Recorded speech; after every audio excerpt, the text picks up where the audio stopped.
Does look like. All right, now to a very serious and really a tragic topic to talk about on this Sunday.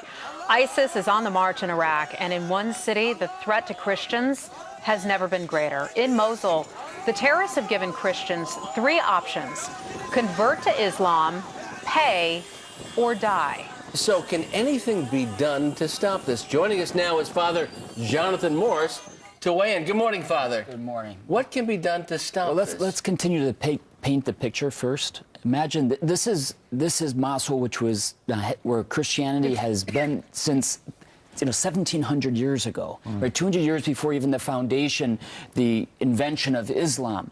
We also know that it was a place of about 30,000 Christians, Assyrian Christians, Chaldean Christians. Now they have come in. ISIS has come in. They have not destroyed the churches yet. What they've done is they've taken off the crosses. They've smashed the statues. They put a black ISIS flag up. And now they've told everyone, they've gone house to house, put the Arabic letter for Nazarene, Christian. These are Christians, and saying you're out by 1 o'clock on Saturday, you must be out of here. The whole thing of paying, that wasn't even a possibility. People know that they better get out of there or they're dead. Well, Iraq at one point, not long ago, had about 1 million Christians in that country, and now it's down to less than half of that. We're looking right now at figures of just the town of Mosul right now, 60,000 to 35,000. This is such a tragedy. A couple weeks ago, a story that did not get a lot of coverage was that these ISIS terrorists were attacking the tomb of Jonah. Jonah from the Bible, and his tomb is apparently or believed to be there, and they just completely desecrated it. There's nothing, I think, more sick than doing something like that. It's disgusting. And it went from 65,000 or so to 35,000. Now, as of 1 o'clock Saturday, 1 o'clock yesterday, 0. Unless you're in absolute hiding. So that is the reality. Problem, the solution. Who is working on the solution?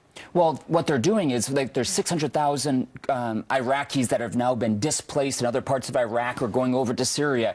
The solution is, first of all, to take care of those who are refugees, who are having to flee for their lives, number one. And then, of course, there has to be a government. If we're going to be giving money to an Iraqi government, they better provide some security to those who are not of this ilk.